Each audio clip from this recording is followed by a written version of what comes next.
क्या हाल है दोस्तों, मैं विकास तोमर आपके अपने trustworthy channel study for civil services पे आपके समक्ष लेके आया हूँ डेली जो अपना हमारा चल रहा है यूपीएससी का डेली 10 क्वेश्चन वाली सीरीज, उसका डे नंबर 2। ठीक है, ये नंबर हमारे दे रखे हैं, यहाँ पे आप कॉल करके paid group test series join कर सकते हैं यूपीएससी की। पहला क्वेश्चन यहाँ पे आप पॉज करके देख लीजिएगा। देखिए, पहले क्वेश्चन पे हम लोग आ चुके हैं। अपना मोडस ऑपरेंडी आप लोग को याद ही होगा कि यहाँ पे आप लोग को क्वेश्चन को पॉज करना है, आंसर निकालना है, फिर मेरे एक्सप्लेनेशन को सुनना है। ठीक है, तो यहाँ पे 4 स्टेटमेंट दे रखे हैं कोरोना वायरस से रिलेटेड। तो हमें सबसे पहले क्या देखना होता है कि यहाँ पे करेक्ट पूछा है कि नॉट करेक्ट पूछा गया है। तो यहाँ पे स्टेटमेंट देखिए, यहाँ पे क्या है कि स्टेटमेंट नंबर आपका जो फर्स्ट है, ठीक है, वो गलत है। ये नर्वस सिस्टम को नहीं करता है इन्फेक्शन, बल्कि क्या करता है, ये ग्रुप ऑफ वायरस, ये कई सारी मतलब और भी चीज़ें करता है, नर्वस सिस्टम को नहीं करता है यहाँ पर। ये थाईलैंड, और तीसरा स्टेटमेंट भी गलत है। ऑप्शन यहाँ पे ए सही है। ठीक, ऑप्शन ए सही है। थाईलैंड में नहीं, चाइना में पाया गया था। कहाँ से? वुहान से। और वुहान किस प्रोविंस में आता है? हेबई प्रोविंस में आता है। ये किसी को नहीं पता, यूपीएससी यहीं पूछेगा। ठीक है, और इनसे ये सारी चीज़ें सिम्टम होती हैं। सिंपल सा है ये, और आपका जो है ये निमोनिया ब्रोंकाइटिस करता है। कुछ और इससे रिलेटेड चीज़ें क्या क्या हैं कि आपका जो है कोरोना वायरस, ये ग्रुप ऑफ वो है, मुख्य रूप से स्तनधारियों में मैमल्स मतलब बीमारियों का कारण बनता है। ठीक है, अधिकांश कोरोना वायरस खतरनाक नहीं होते हैं, हालांकि उनमें से कुछ गंभीर जो है प्रकार के होते हैं। इसी तरीके से मिडिल ईस्ट रेस्पिरेटरी सिंड्रोम से लगभग 858 मर गए थे अभी तक जिसके कोरोना वायरस कोविड-19 की वजह से कितने मर चुके हैं? बहुत ज़्यादा, मतलब लाखों में संख्या पहुंच गई है। ठीक, और इससे रिलेटेड थोड़ी सी और जानकारी, क्योंकि बहुत ज़्यादा इंपॉर्टेंट टॉपिक है ये। इसमें देखिए कुछ सिम्टम जो है ड्राई कर्व, हो सकता है यहीं पूछ ले, बताइए कौन कौन सिम्टम है, कौन कौन से नहीं है। तो यहाँ पे इसको देख लीजिए, रेस्पिरेटरी, फीवर, बुखार, थकान, इसको फटीग भी बोल सकते हैं आप, सांसों की कमी, सूखी खांसी। ठीक, कोविड-19 ये नोवल कोरोना वायरस चाइना में ढूंढा गया है, हेबई प्रोविंस याद रखिएगा, वुहान में। ठीक है, इसका सेकंड क्वेश्चन पे आएंगे। अच्छा, ये कुछ और भी है, किडनी फेलियर, ये सब। सेकंड क्वेश्चन पे आ जाते हैं। सेकंड क्वेश्चन में क्या है, यहाँ पे कुछ स्टेटमेंट अकबर से रिलेटेड, मुगल पीरियड के अकबर से रिलेटेड दे रखे हैं। आप लोग पॉज करिए, आंसर दीजिए और फिर मेरा एक्सप्लेनेशन सुनिए। ठीक है, देखिए अब पहले तो ये है कि यहाँ पर मैंने आपको बताया क्वेश्चन देखना है, फिर उसके बाद यहाँ पे देखना है कि करेक्ट दिया कि नॉन करेक्ट है, कि नॉन करेक्ट दे रखा है। ध्यान से देखिए, यहाँ पे नॉन करेक्ट दे रखा है, सावधान हो जाइए एस्पिरेंट्स, क्योंकि यहाँ पे यही सिली मिस्टेक हो जाती है कि क्या होता है कि आप लोगों को लगता है करेक्ट पूछा और नॉट करेक्ट वहाँ पे पूछा होता है, और करेक्ट मार्क करके आते हैं और निगेटिव हो जाता है। तो देखिए, यहाँ पे पूछा गया है कि पहला स्टेटमेंट सही है कि गलत है। आप लोगों ने देखा है यहाँ पे पहला स्टेटमेंट आपका जो है वो गलत है, नॉट करेक्ट पूछा गया है, इसलिए 1 तो आपका हो जाएगा। ठीक, एलिमिनेशन में साथ ही बताता चलूंगा। तो यहाँ पे थर्ड जो है ऑप्शन, वो तो गलत हो गया। ठीक, 1 होना चाहिए आपके ऑप्शन में। फिर उसके बाद सेकंड स्टेटमेंट, हाँ मोस्ट इंपॉर्टेंट जो थी, हाँ लॉयर थी। एम्पर के बाद में सबसे इंपॉर्टेंट पोस्ट कौन सी थी? वो थी लॉयर। इसके बाद जो पैटर्न भैरम खां थे, इनके जो कि इनके अर्ली ईयर्स में अकबर के जो है लॉयर थे, बैरम खान। याद है वाली जोधा अकबर पिक्चर में कि हेमू का सर कलम कर दो, नहीं तो तुमको गाजी नहीं कहलाया जाएगा, ये वही बैरम खान है। ठीक है, तो ये वाला स्टेटमेंट भी सही है। तो दूसरा और तीसरा स्टेटमेंट सही है, तो मतलब बी भी नहीं हो सकता है और डी भी नहीं हो सकता। तो ऑप्शन कौन सा हो गया? ऑप्शन हो गया ए। चौथा स्टेटमेंट भी गलत है, क्योंकि उन्होंने जो ये दीवान वजीरत ए कुल नामक पद अपने शासन के 10वें नहीं 8वें वर्ष में सर्जित किया था। सर्जित मतलब क्रिएशन करना होता है। सेकंड स्टेटमेंट यहाँ पे इसका सारा पॉज करके पढ़ लीजिएगा। ठीक है, पूरी इंफॉर्मेशन कुछ कुछ दे रखी है, सारी वही चीज़ें हैं। ठीक है, और 4 ही थी, 5 नहीं थी। तो लॉयर था, ठीक है, दीवान वजीर मीर बख्श था, आपका जो है सदर उस सुदूर था। ठीक, बाद में क्या है, वकील और जो है क्या कहते हैं, लॉयर और दीवान, वकील और दीवान दोनों को मिला के एक पोस्ट बना दी गई थी, वकील मुतालक, जिसको prime minister of the state भी बोला जाता था।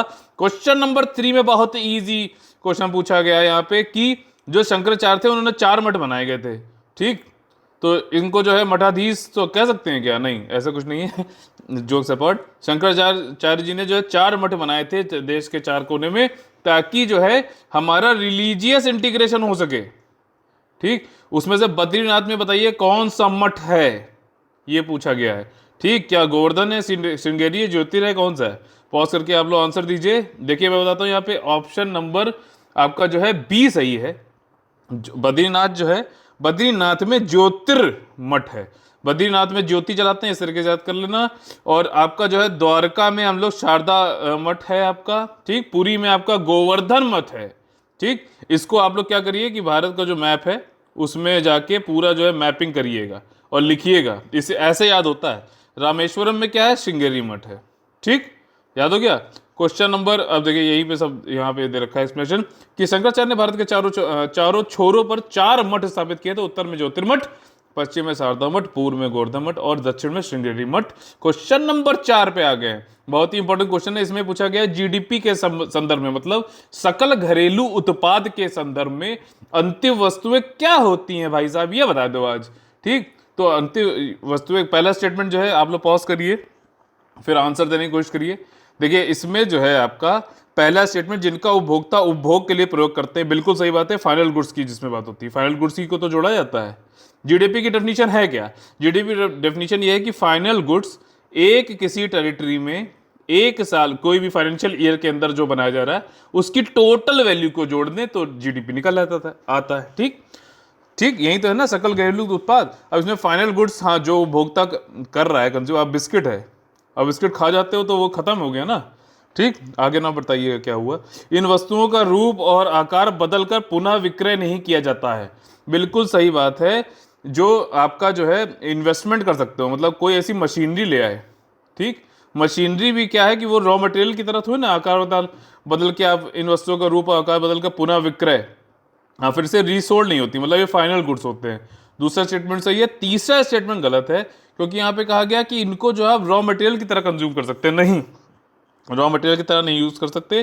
फाइनल गुड्स हो सकता है, और फाइनल गुड्स में भी क्या है कि कंजम्पशन हो जाए और इन्वेस्टमेंट की तरह हो जाए। मतलब आपने कोई मशीनरी ले आए, सिलाई मशीन ले आए, तो वो भी एक तरीके से आपका जो है फाइनल गुड है, उससे आप आगे प्रोडक्टिविटी, अपनी उत्पादकता बढ़ा रहे हो। और जैसे पहले आप मान लो 5 ही कुर्ता पैजामा सिल पाते थे, आप 10 सिल रहे हो, ठीक। तो ये भी जीडीपी में जोड़ा जाएगा। समझ में आ रहा ना, आसान भाषा में, आसान एग्जाम्पल के साथ में आसानी से यूपीएससी क्लियर करने का तरीका जो है आपको यहाँ पे मिलेगा। क्वेश्चन कैसे सॉल्व करने भी पता चलेगा। यहाँ पे बहुत ही ज्यादा इंपॉर्टेंट है, साइंस रिलेटेड क्वेश्चन पूछा गया कि गैनीमेड इस ग्रह का सबसे बड़ा उपग्रह है। अब यहाँ पे कई सारे स्टेटमेंट दे रखे हैं, जिसमें से क्या पूछा गया कि बताइए इन कौन से, इन स्टेटमेंट में से ये बताना है आपको कि कौन सा वो ग्रह है जिसकी बात हो रही है इन 3 स्टेटमेंट में से, ठीक।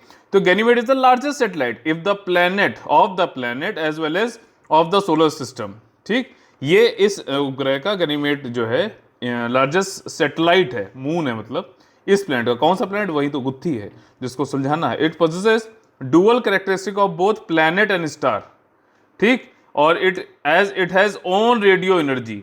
कौन सा प्लैनेट है बताइए, ठीक। It has the great red spot, इसकी मतलब ये जो जब ये है तो इस पर एक रेड स्पॉट बना देता है, ठीक, जो कि एक स्टॉर्म है एक्चुअली में, अगर आप देखोगे पढ़ोगे तो, which is believe to be a complex in the atmosphere of the satellite. तो ये कौन सा वो है, ये है जुपिटर। जुपिटर की बात हो रही है यहाँ पे। आपका जो है जुपिटर में ये एक तरीके से एक बोलते हैं इसको मिनिएचर सोलर सिस्टम भी बोलते हैं, ठीक। इसका ये देख लेते हैं। गैनीमेड इसका जो है सबसे बड़ा क्या है, मून है। लेकिन यहाँ पे कुछ इंफॉर्मेशन जो दी गई है कि ये largest number of natural satellite, मतलब मून इसके सबसे ज्यादा अब नहीं है। 2019 नवंबर में अब कौन हो गया है, सैटर्न हो गया है, सैटर्न हो गया। इसकी अब कितनी हो गई है, 82 हो चुकी हैं, और 79 जो है वो जुपिटर के मून से। सबसे ज्यादा मून किसके हो गए हैं, अब ध्यान रखना, सबसे ज्यादा मून हो गए 82 आपके सैटर्न के, ठीक। लार्जेस्ट प्लेनेट है, जैसे जुपिटर आपको याद है ना, साबू जो था चाचा चौधरी वाले, वो कहाँ से आया था। मतलब ये सब चीजें इसलिए बताता हूँ ताकि आपको याद रहे, कनेक्ट हो जाए। साबू जुपिटर से आया था क्योंकि वो लार्जेस्ट प्लेनेट भी और लार्जेस्ट आदमी था चाचा चौधरी किताब में, कॉमिक वाले में। The planet of solar system which rotates on its axis, ठीक, विद मैक्सिमम स्पीड, ठीक है, बिल्कुल सही बात है, ठीक है। आगे है वो among the following became the prime minister of India, prime minister without being, मतलब कौन सा ऐसा प्राइम मिनिस्टर बना जो पहले चीफ मिनिस्टर नहीं था। बहुत ही इजी क्वेश्चन है। चंद्रशेखर जी जो थे वो पहले सीएम नहीं बने थे, डायरेक्ट पीएम बन गए थे 91 के बाद, मतलब वही जब मंडल कमीशन के बाद वीपी सिंह को हटाकर चंद्रशेखर बने थे।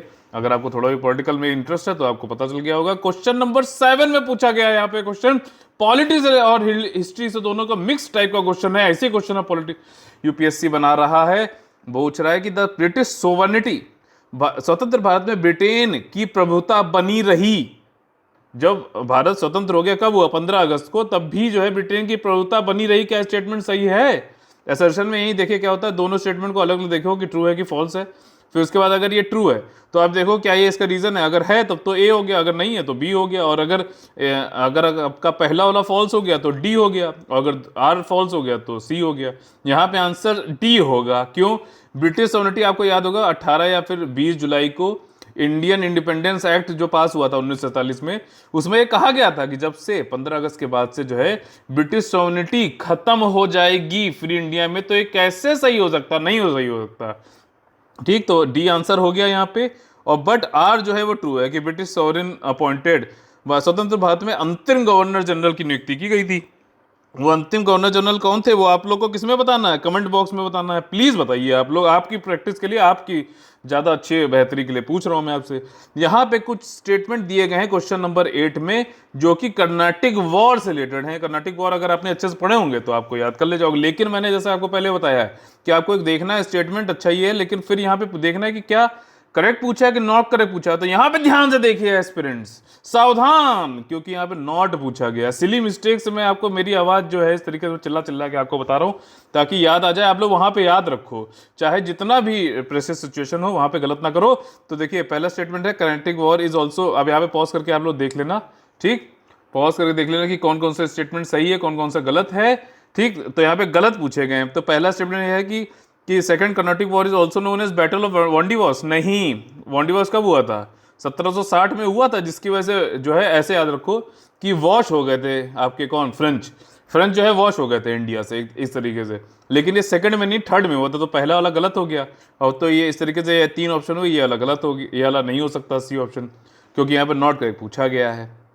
ठीक, फिर दूसरा जो फर्स्ट कर्नाटिक वॉर जो है वो एक्सटेंशन था आपका Anglo French rivalry in Europe. बिल्कुल सही बात है, पहला स्टेटमेंट सही है। फिर इसके बाद ये कहा गया है कि जो पेरिस 1763 की संधि के अनुसार फ्रांसीसी को केवल व्यावसायिक उद्देश्य के लिए भारतीय बस्तियों का उपयोग करने की अनुमति दी गई थी। बिल्कुल सही बात है, बिल्कुल सही बात है।